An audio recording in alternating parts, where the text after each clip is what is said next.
कहानी की शुरुआत में हम एक कपल को देखते हैं जिनमें से हस्बैंड का नाम था मैक और वाइफ की नाम थी रिचल जो कि प्रेग्नेंट थी। यहाँ पर वो लोग एक दूसरे के साथ टाइम स्पेंड करने के लिए कोई अच्छी जगह पर जा रहे थे। इसी बीच वो दोनों देखते हैं कि आगे रास्ता बंद है, इसीलिए मैक गाड़ी को घुमाकर जंगल से होकर एक दूसरे रास्ते में आगे बढ़ने लगता है। तभी उसे रास्ते में एक टूटी हुई नाव को देखकर उसका ध्यान भटक जाता है और उसका कार एक पेड़ में जाकर टकरा जाता है, जिससे उन दोनों को तो कुछ भी नहीं होता पर उनके कार पूरी तरीके से खराब हो जाता है। जिस वजह से वो दोनों फैसला करते हैं कि वो दोनों पैदल ही मदद लाने के लिए आगे जाएंगे, इसीलिए वो लोग जंगल के रास्ते से होकर आगे बढ़ने लगते हैं। पर रिचल प्रेग्नेंट थी, इसीलिए उसे चलने में काफी दिक्कत हो रही थी, जिस वजह से मैक एक पेड़ के ऊपर चढ़कर किसी तरीके से फोन के सिग्नल को पकड़ने की कोशिश करता है, लेकिन वहाँ पर उसे सिग्नल तो नहीं मिलता पर थोड़ी दूर पर उसे एक फार्म नजर आता है। इसीलिए वो रिचल को लेकर उस फार्म की तरफ जाने लगता है ताकि उसे वहाँ से कुछ मदद मिल सके। काफी दूर जाने के बाद जब वो दोनों उस फार्म के पास पहुंचते हैं तभी वो दोनों देखते हैं कि वहाँ पर एक बोर्ड में लिखा हुआ था कि वो जगह एक प्राइवेट जगह है और यहाँ पर किसी की भी आने की इजाजत नहीं है। अब इस वार्निंग को पढ़ने के बावजूद मैक रिचल को लेकर उसके अंदर जाता है क्योंकि रिचल की तबीयत काफी खराब हो रही थी।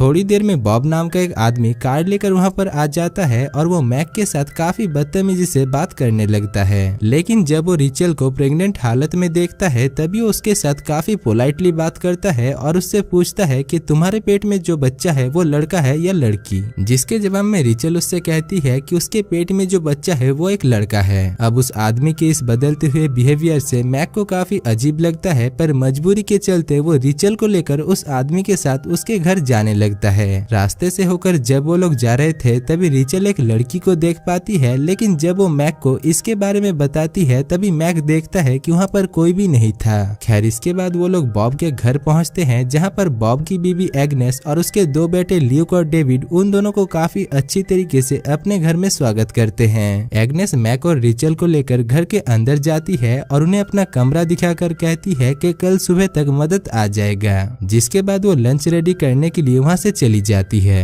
इधर उसके जाते ही रिचल मैक से कहती है कि इस फैमिली की बिहेवियर काफी अजीब है और ल्यूक और डेविड को देखकर ऐसा नहीं लगता है कि वो दोनों सगे भाई हैं। दूसरी तरफ हम एग्नेस को देखते हैं जो कि दरवाजे के बाहर से उन दोनों की बातें सुन रहा था। इसके बाद जब वो लोग लंच कर रहे होते हैं तभी एग्नेस उन दोनों के सामने ऐसे दिखाता है जैसे कि ल्यूक और डेविड उनका सगा बेटा है। तभी रिचल वहाँ पर एक फोटो में उस लड़की को देख पाती है जिसको उसने रास्ते में देखी थी, इसीलिए रिचल एग्नेस से उसके बारे में बात करती है, जिसके जवाब में एग्नेस कहती है कि वो उसकी एडॉप्टेड बेटी फेथ है जो कि गूंगी है क्योंकि उसके पिता ने उसके साथ बहुत टॉर्चर किया था और इसीलिए उन लोगों ने उसे अडॉप्ट कर लिया। रात में जब रिचल मैक के साथ सो रही थी तभी उसे एक भयानक सपना आता है और वो जाग जाती है। वो मैक को बताती है कि उसने सपने में फेथ के चेहरे को देखा। अब वो जब मैक को इसके बारे में बता रही थी तभी उसे याद आ जाता है कि उसने कई दिनों पहले फेथ के लापता होने की खबर एक न्यूज़पेपर में देखी थी, जिससे उसे इस बात पर यकीन हो जाता है कि फेथ उनकी एडॉप्टेड बेटी नहीं है और जरूर उन्होंने ही फेथ के साथ कुछ बुरा किया होगा।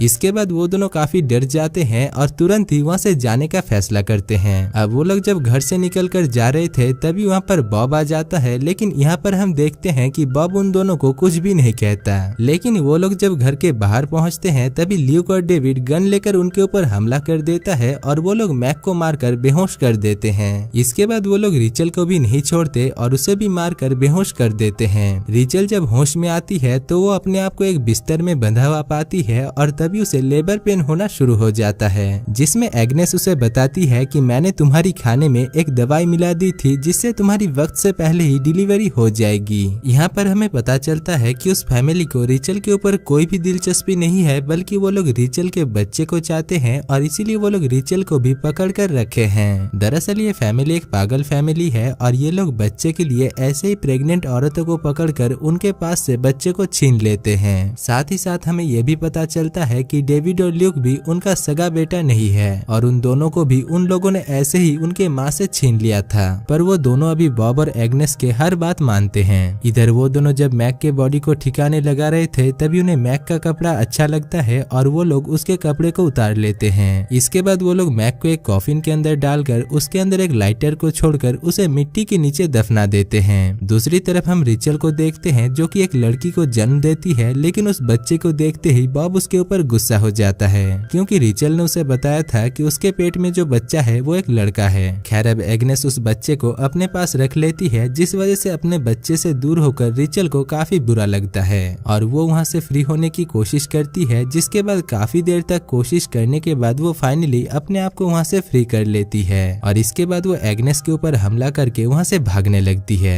पर तभी वहाँ पर बॉब और उसके दो बेटे आकर रिचल को पकड़ लेते हैं और इसके बाद वो लोग रिचल को बाहर शेड में ले जाकर बांध देते हैं, क्योंकि अब उन्हें रिचल की ज्यादा जरूरत नहीं थी और वो लोग बस रिचल को उस बच्चे को दूध पिलाने के लिए ही जिंदा रखे थे। इसीलिए जब भी उस बच्चे को भूख लगती थी वो लोग रिचल के साथ जोर जबरदस्ती करके उस बच्चे को दूध पिलाते थे। साथ ही साथ वो लोग रिचल को एक जंजीर से बांध कर रखे हुए थे और कुछ ही समय पहले रिचल ने एक बच्चे को जन्म दी थी, इसीलिए वो धीरे धीरे कमजोर होकर वहीं पर ही बेहोश हो जाती है। दूसरी तरफ हम मैक को देखते हैं जो कि होश में आता है और वो देखता है कि वो एक कॉफिन के अंदर बंद है जो कि मिट्टी के काफी नीचे गड़ा हुआ है। अब काफी देर तक वो उस कॉफिन से निकलने की कोशिश करता है और सुबह होते होते वो किसी तरीके से उस कॉफिन से बाहर निकल जाता है। इसके बाद वो उसी हालत में बिना कपड़ों में जंगल में भागने लगता है और तभी उसे कुछ लोगों की बात करने की आवाजें सुनाई देता है और वो उस आवाज को फॉलो करके उनके पास पहुंच जाता है। वो लोग दो आदमी थे जो कि उस जंगल में घूमने के लिए आए थे।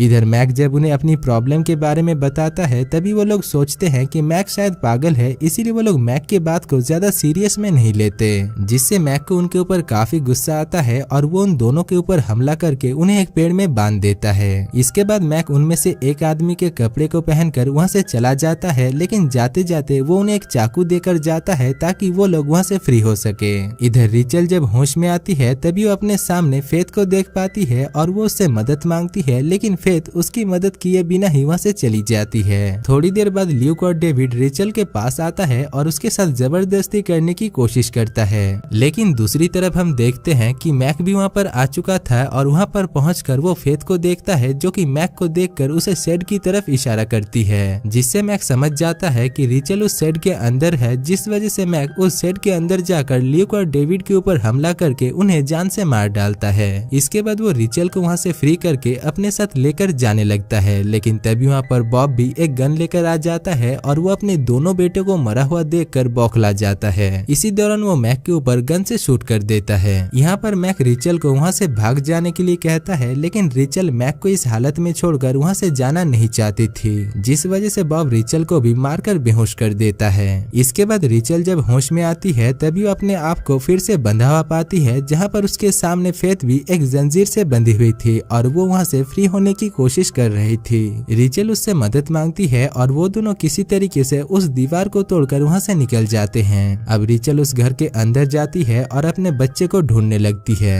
दूसरी तरफ हम बॉब और एग्नेस को देखते हैं जो कि अपने मरे हुए बेटे को दफन कर रहे थे। यहाँ पर एग्नेस काफी दुखी थी, इसलिए वो घर जाने से इनकार कर देती है और बॉब अकेला ही घर वापस आने लगता है। इधर घर के अंदर रिचल अपनी बेटी को लेकर वहाँ से भाग रही थी, पर तभी वहाँ पर बॉब आकर रिचल के ऊपर गन पॉइंट कर देता है। रिचल उससे कहती है कि मैं बस अपनी बेटी को दूध पिलाने के लिए यहाँ पर आई हूँ और दूध पिलाकर मैं यहाँ से चली जाऊंगी। जिसके बाद बॉब अपनी गन को नीचे रख देता है और तभी रिचल उसके ऊपर एक चाकू से हमला करती है और उसे जान से मार डालती है। अब रिचल बॉब के फोन को लेकर पुलिस को कॉल करती है, लेकिन वो पुलिस को ये नहीं बता पाती है कि वो अभी कहाँ पर है, क्योंकि उसे उस जगह के बारे में कुछ भी पता नहीं था। दूसरी तरफ एग्नेस भी घर वापस आ गई थी और वो शेड की दरवाजे को खुला हुआ देखकर समझ जाती है कि रिचल जरूर घर के अंदर होगी, इसीलिए वो एक गन को लेकर घर के अंदर जाने की बजाय उस घर के चारों तरफ घूमने लगती है। इधर रिचल फेथ और अपनी बेटी को लेकर उस घर से निकल जाती है और बॉब के कार में बैठकर वहाँ से भागने की कोशिश करती है, पर तभी उसे पता चलता है कि एग्नेस ने उस कार को खराब कर दिया है, इसीलिए वो उस कार से निकलकर एग्नेस को मारने के लिए जाती है। लेकिन क्योंकि उसे गन चलानी नहीं आती थी, इसलिए उसकी गोली निशाने से चूक जाती है और उधर एग्नेस उसके पैर में गोली मारकर उसे घायल कर देती है। इसके बाद एग्नेस जब उसके पास जाती है तभी हम देखते हैं कि घायल होने के बावजूद रिचल एग्नेस के ऊपर हमला करती है और उसके सर को पटक कर उसे जान से मार डालती है। अब उसके मर जाने के बाद वो अपनी बेटी और फेथ को लेकर जंगल से होकर जाने लगती है, लेकिन उसकी हालत इतनी खराब थी कि उससे एक भी कदम चला नहीं जा रहा था, इसीलिए वो वहीं पर ही गिर जाती है।